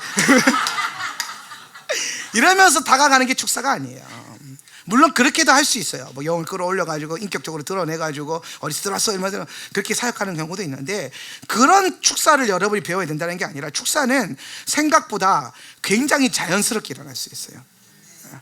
자, 축사가 왜 자연스럽게 일어날 수 있냐면은, 일단은 이제 결론인데요. 자가 축사의 원리. 자, 축사는 본질은 귀신을 내어 쫓는 거예요. 귀신을 내쫓는다. 귀신을 내쫓는다. 내 안에 나도 모르는 견고한 진, 상처나 결핍이나 어려움을 통해 들어왔던 견고한 진 안에 숨어있던 귀신들을 내쫓는 거예요. 근데 귀신이 내쫓긴 당하는 방법이 결국엔 하나예요. 뭐냐면은 예수가 임하시면 돼요. 주의 임재, 예수의 임재가 중요해요. 근데 예수의 임재는 이 안에 그분의 실제적인 임재와 능력의 임재와 이름의 임재와 그 다음에 기름 부음이에요. 이 네 가지의 통로를 통해서 예수님의 임재가 풀어지거든요. 그래서 이게 사실 들어가면은 귀신은 쫓긴 바 되어요. 왜냐하면 예수님은 뭐예요? 빛이죠. 그는 빛이고 귀신은 어둠이죠. 예. 어둠이 빛을 이길 수는 없어요, 원리상. 예. 그래서 빛이 들어오면 돼요. 예. 중요한 건 우리 삶 가운데는 내가 만들어 놓은 뭐가 있냐면 그늘이 있어요. 이 어둠이 어디 숨어 있냐면 내 인생의 그늘에 숨어 있어요. 인생의 그늘은 언제 생겨요? 여러분 얼굴에 언제 그늘이 져요? 힘들고 어렵고 상처받았을 때. 이게 상처야. 내가 받았던 상처들이 내 인생의 그늘을 만들고, 이게 이 그늘이 아까 내가 말했던 뭔 거예요? 문. 지금 표현을 어둠을 다뤄야 되니까 그늘이라고 표현을 한 거예요. 그러니까 내 삶에, 내 영 안에 그늘이, 내가 만든 그늘이 있어요. 그늘 어떻게 만들어지냐면 경험과 상처를, 자, 여러분이 경험한 거, 상처받은 거는 실제적인 거예요? 그러니까 현상적인 거예요? 보이지 않는 거예요?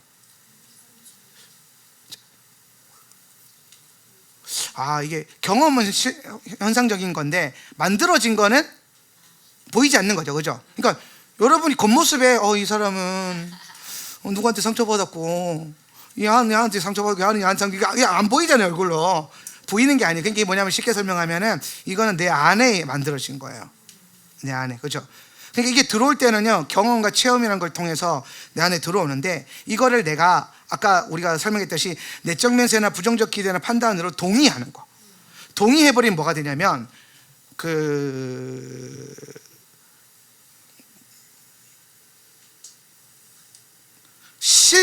실체가 없는 애들이 실체가 돼버려요. 내 안에서 진리가 돼버렸기 때문에.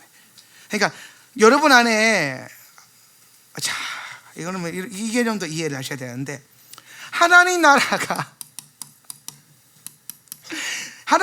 1차원적으로 어디에 임해요?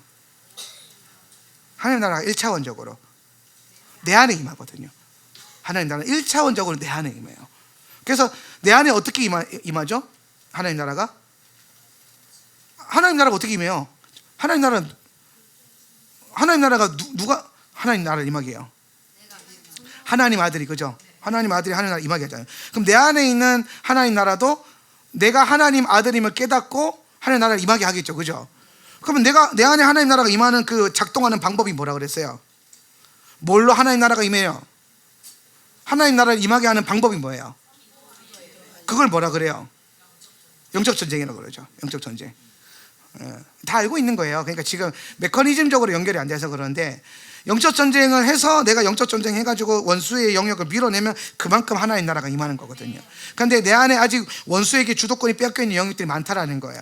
그게 내적 매세와 부정적 기대와 판단과 저주로 나를 묶어놓는 거예요. 그러니까 내 안에 풀려있는 영역도 있고 묶여있는 영역도 있고. 그러니까 어떤 사람은 오른팔은 풀렸는데 왼팔은 묶여있을 수 있고, 이런 느낌인 거예요. 근데 여기까지 풀려야겠죠? 다 풀려야 되겠죠, 그죠? 주님의 목적은 다 풀리는 거예요. 이 말은 여러분 안에 진짜 하나님 나라가 임하는 거예요. 여러분 안에 진짜 다 하나님 나라가 임하는 거를 뭐라 그러냐면 자아가 죽은 거라는 거예요. 완전히 죽은 거. 이게 완전히 죽어버리면은 내 안에 하나님 나라가 완전히 일어나요. 자, 그럼 1차원적으로 하나님 나라는 내 안에 임하고 2차원적으로는 땅은 3차원이에요. 자, 나가 1차원이에요. 2차원은 너, 그렇죠? 나와 너. 그러니까 하나님 나라가 이제 어떻게 임하냐? 나와 너 사이에 하나님 나라가 임해요. 관계 안에서. 이때부터 이제 교회가 중요해지는 거예요. 그러니까 내 안에 임한 하나님 나라는 1차원이에요. 하나님의 계획의 시작. 그 다음에 모여가지고 나와 너 사이에 이제 하나님 나라를 맞추는 거. 이때부터 이제 막 전쟁이 더 심해지죠. 예. 또 심지어 경험했던 사람들은 또 내가 상처가 있다면은 상처 준 사람에 대한 그것도 엄청 심해지겠죠. 그죠? 그런 것들. 예. 근데 나와 너 사이에 하나님 나라가 임하는 것도 영적 전쟁과 자기 부인밖에 없어요. 그렇죠? 예. 자, 나와 너 사이에 하나님 나라가 임했어요. 이제 교회가 하나님 나라가 됐어요. 그 다음에 이제 3차원이 뭐예요? 이 땅에 임하는 거예요. 이 땅에. 이렇게 가거든요. 자, 그러면 여러분 보세요. 우리 삶의 그늘이 어떻게 만들어지냐면 내가 경험한 비실체적인 상처와 경험들이, 내가 받아들인 경험과 실체가 비실체였는데 이거를 동의해 가지고 내 안에서 실제가 되게 하는 거예요. 그러니까 사라 목사님이 그 얘기했잖아요. 여러분의 판단은 다 틀렸다 그랬죠. 왜? 판단은 내가 판단이니까. 근데 그 말이요, 넌 팩트 말하는 게 아니에요. 아니 내가 경험한 건데 왜 틀렸다 그러니까 그게 문제가 아니라 그 경험을 하나님께로 가져가서 진리로 다루지 않고 그걸 내가 가져와서 판단으로 심었기 때문에 틀린 거라는 거예요. 근데 내가 그걸 가져와서 내 진리로 삼아 버리면은 얘네가 이제 내 안에서 뭐가 되냐? 진리가 되는 거예요. 이게. 그래서 이 진리가 실체를 가져요. 내 안에서. 그래서 원수의 나라가, 원수의 건물이 딱 세워져요. 상처와 경험이라는 이름으로. 그럼 내가 만들어 놓은 그 상처와 경험의 그 건물이 딱 세워지면 그리스도의 빛이 임해요. 내가 그리스도인이에요. 예배를 드려요. 그런데 빛이 받는 부분은 밝게 드러나는데 반대편에 뭐가 만들어져요? 그늘이 만들어져요. 그래서 이 건물을 허물지 않는 이상은 얘를 그늘이 사라지지 않아요. 그래서 여러분 안에 있는 경험과 상처는 빨리 내려놔야 돼요. 회복이 필요해요. 왜냐면 그것 위에 세워진 그늘이 너무 있고 그 그늘에 숨어 있어요. 뭐가? 어둠이. 얘가 숨어 있는 거예요. 그러니까 여러분 그 어떤 느낌이냐면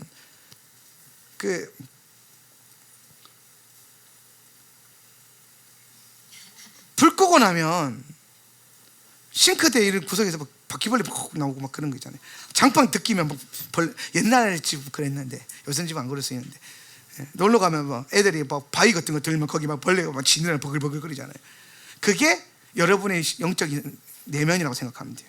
내가 만들어 놓은 그 상처와 실제화된 경험이 그늘을 만들어서 거기에 온갖 벌레들이, 이 마귀들이 살게끔 되는 거예요. 그래서 주님이 오셔가지고 그걸 허물어서 딱 치워버리면 어떻게 돼요? 이제 드러나죠. 그럼 이제 얘네가 어떻게 해요? 자, 그 다음에 얘네가, 주님이 이 상처와 내 경험을 다 무너뜨리셨어. 십자가로. 그래서 영광스러운 빛을 딱 비춰주니까 어둠에 숨어있던, 그늘에 숨어있던 이 어둠의 귀신들이 드러나게 되죠. 그죠? 드러나죠. 자, 그럼 여러분 이제 이거 벌레들 똑같은데 돌 딱 디끼면 벌레들이 있잖아요. 그럼 걔네가 계속 거기 있어요? 도망가요. 그러니까 이것만 하면 돼요. 귀신을 내쫓는 건 되게 쉬워요. 여러분 안에 있는 거짓 진리들을 발견해서 그거를 취소하거나 파쇄해서 무너뜨리면 돼요. 그러면 온갖 이제 귀신들이 드러나거든요. 그런데 괜찮아요. 무너졌기 때문에 얘네가 있을 데가 없거든요. 나가요. 빛이 계속 들어오기 때문에. 할렐루야. 그래서 우리가 이때부터 이걸 그늘을 만들지 않고 계속 빛 가운데로 나아가면 귀신은 저절로 내어 쫓김을 받는 겁니다. 그런데 이걸 무너뜨리는 과정에서 우리가 어떤 축사의 믿음과 선포의 원리의 기도를 하는 거예요. 내 안에 어떤 그것들을, 저주와 상처와 실제들을 파쇄하고 무너뜨리는 기도를 하는 거죠. 여러분의 영적인 세계는 매우 심오하고 깊고 실제적이기 때문에 그거에 대해서 실질적으로 법적 효력을 증명하고 법적 효력을 써야 됩니다. 사용해야 됩니다. 내가 예수 믿으면 저절로 나가겠지 아니라는 거예요.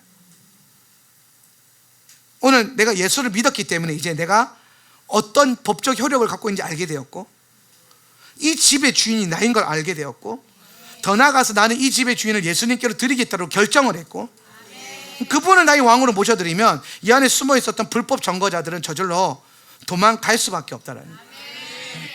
이해되시죠? 그래서 예수님이 내 안에 들어오시면은 저절로 귀신은 내어 쫓긴 받아요. 이 원리 안에서, 그늘 안에 숨어 있던 것들이. 그래서 임재 안에서 예배하는 건 너무 중요하고, 성령의 능력을 여러분 훈련하는 게 중요하고, 예수의 이름의 능력, 말씀을 아는 건데 그걸 아는 것도 중요하고, 기름 부음 받는 게 되게 중요해요. 근데 우리 교회는 특징상 우리 교회 예배 안에 이 모든 요소가 다 담겨져 있어요. 의도적으로. 그래서 어떤 일이 벌어지냐면, 사실 우리 교회 안에서 축사는 되게 쉽게 일어나요. 왜냐하면 예배 자체가 기름 부음과 임재를 추구하기 때문에 그 기름 부음 안에서 여러분이 예배의 영을 갖고 동의하면서 들어오면 여러분 안에 있던 크고 작은 귀신들은 일단 떨어져 나갑니다. 예. 달라붙어 있고 들락날락 했던 애들도 거의 다 떨어져 나가요. 예. 근데 이제 문제는 경고안진이죠. 내가 무너뜨려야 될 영역과 회복해야 될 영역이 있다는 거예요. 그래서 우리가 테슈바라는 이 기간을 통해서 이런 메시지들을 나누고 원리를 깨닫게 하고, 여러분 스스로 그걸 무너뜨리고 기도하게 하고. 잘 보세요. 이번에 내적 치유할 때 제가 한 사람도 가서 억지로 내가 막 사역으로, 예언 사역으로 뭐 문제를 드러내고 예언 사역으로 귀신을 드러내서 내쫓게 한 적 없어요. 전 철저하게 뭘 여러분에게 요구했냐면 성령님께 물어보라는 거예요. 왜냐? 그렇게 가야 우리가 영적인 성장과 함께 성령님이 이끄시는 대로 여러분이 점점 여러분 내면에 있는 거짓 진리들이 무너질 거고, 우리 안에 주님이 진리됨이 더 세워질 거라는 겁니다. 이게 자가 축사의 원리예요. 영적인 자라남, 자연스러운 자라남, 예배. 그래서 여러분, 예배가 여러분에게 정말 중요한 열쇠가 됩니다. 예. 그래서 현장에 올 수 없는 상황인다면 온라인으로라도 켜서 예배를 계속 가동시켜 놓고, 여러분 가정과 여러분 라이프 스타일 안에 계속 예배가 가동되게 하세요. 예배의 진동이 여러분 가정 안에 머물게 하십시오. 예. 특히나 뭐 하울람의 예배면 더 좋겠죠. 그렇게 할 때 여러분 안에 자연스러운 축사의 원리들이 가동될 거고, 스스로 그렇게 기도를 또 해야 돼요. 자, 저희는 지난 한 주간 여러분에게 정말 이 영적 전쟁에서 제일 중요한 키워드인 판단과 내적 맹세와 부정적 기대에 대해서 나누어 드렸어요. 개념을 알려드렸죠. 왜냐하면 여러분이 이제 생활하시면서 여러분 안에 부정적 기대, 저도 아까 내려오면서 제 안에 올라오는 부정적 기대가 몇 가지가 있었어요. 에이, 대부분 부정적 기대는 A로 시작하거든요. A가 아닙니다. 주여로 시작해야 돼요. 네, A는 영어 공부할 때 찾으시고, 에이, 또 근데 순간 부정적 기대다. 내 기대에 부응하도록 만들면 안 되겠다. 그잖아요. 그래서 제가 바꿨어요. 하나님, 우리는 더 나아지고 있습니다. 하나님, 우리는 더 강해지고 있습니다. 지금 내 상태와 지금 내 열매가 주장하지 않고 내 뿌리가 나를 주장하고, 지난 이틀간 3일간의 사역이 나를 주장하고 말씀이 나를 주장하고. 그러면 오늘 나는 잠깐 넘어질 수 있으나 내일은 일어날 거예요. 잘 가게 되겠죠. 제가 우리 아이들이랑 오늘 아이스링크를 갔다 오면서 처음에는 이제 스케이트를 탈 줄 아는 애가 한 4-5명 정도만 이제 좀 타고, 나머지는 다 이제 난간을 잡고 이렇게 가는 거예요. 내가 그렸던 그림이 아닌 거예요. 그 통으로 빌렸거든요. 아이스링크를 우리가 하울람 예시바학교만 통으로 썼어요. 아무 그 간섭 없이 진짜. 아이들이랑 나는 이제 꿈을 꿨죠. 아이들이랑 이렇게 탈 수 있겠지. 막 그러면서 나 막 꿈을 꿨는데 애들이 다 막 이러고 하고 있는 거야. 애들이 다. 꿈이 무너졌어요. 그리고 20년 만에 타는 저도 이제 갑자기 이제 막 타니까 약간 이제 뭐 옛날처럼 이제 화려하게는 안 되더라고요.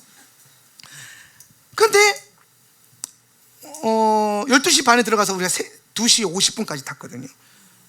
많이 탔죠. 근데 나올 때쯤 되니까요, 아주 어린 우리 막내 은유도 이제 막 이거 보조기가 있으면 좀 가요. 그 나머지 애들은 얼추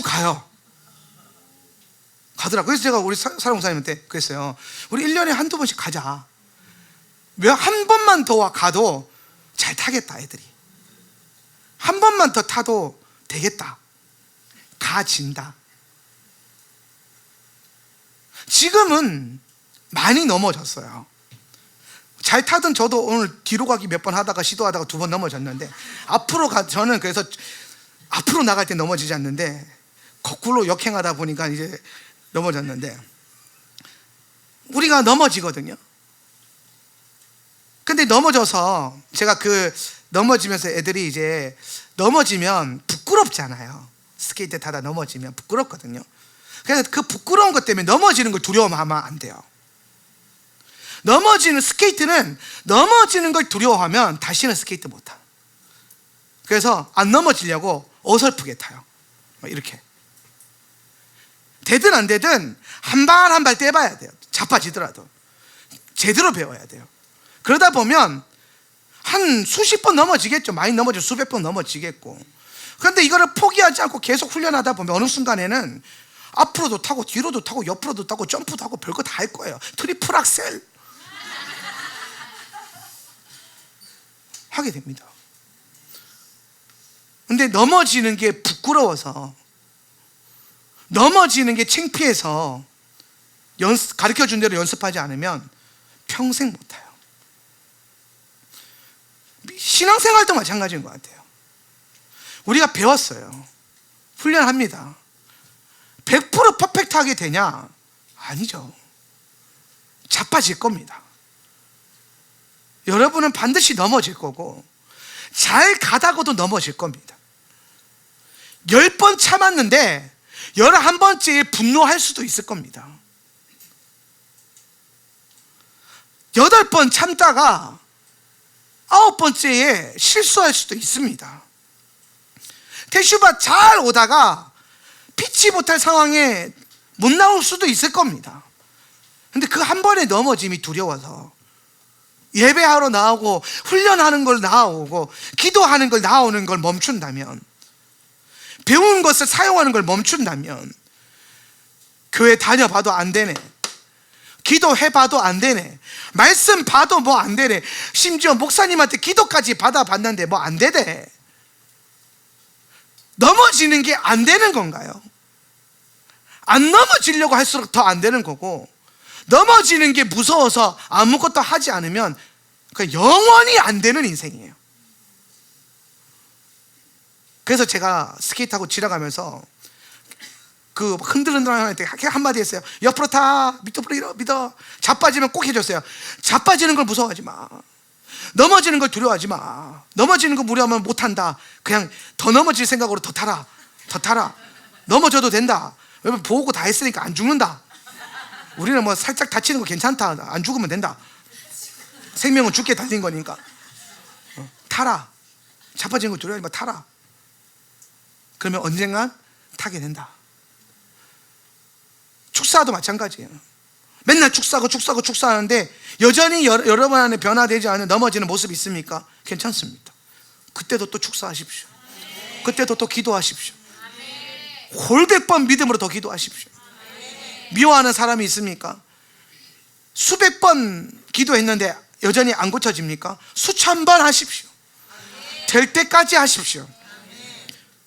기도를 멈추지 마시고 훈련하는 걸 멈추지 않는다면 우리는 반드시 우리 안에 하나님 나라가 더 커지는 걸 볼 것이고, 우리는 반드시 더 나아지는 인생이 될 것이고, 여러분 안에 원수의 나라는 물러가고 주님의 나라가 임할 겁니다. 사랑하는 여러분, 넘어지는 걸 두려워하지 마세요. 실수와 실패를 두려워하지 마십시오. 그 실패와 실수 때문에 여러분은 반드시 더 나은 가치가 있는 성도들이 될 겁니다. 일어나서 기도합시다. 우리 말씀 생각하면서 기도할 때에 먼저는 감사 기도했으면 좋겠어요. 왜 감사 기도했으면 좋겠냐면, 지금 우리가 테슈바를 누리고 있는 이 모든 것은 거저 주어진 것도 아니고 당연한 것이 아닙니다. 지금 우리가 이 시간을 누리고 있고 벌거벗은 상태로 죽게 나오는구나. 우리가 지금 이 은혜를 누리면서 이 시간을 지나가고 있는 건 하나님이 우리에게 주신 은혜가 있기 때문이고, 하나님이 역사하고 계시고 베풀어 주신 선물이에요. 당연한 게 아니라는 거죠. 그래서 우리는 반드시 날마다 테슈바 오면서 감사하셔야 돼요. 그래서 이쯤 왔을 때 우리 한 번 더 감사하며 기도합시다. 하나님, 오늘 우리에게, 우리 공동체 안에, 또 하울람 안에 테슈바 40일 기도를 바라보며 신부단장하며 달려갈 수 있는 은혜 주셔서 감사합니다. 오늘 이 10회를 나아갈 때에 우리 안에 날마다 은혜 주시고 기름 부어주셔서 감사합니다. 오늘 우리에게 부어주신 주님의 은혜로 말미암아 감사합니다. 더 나아질 나의 인생으로 인하여 감사합니다. 우리 주님 앞에 감사하며 기도로 나아가겠습니다. 주여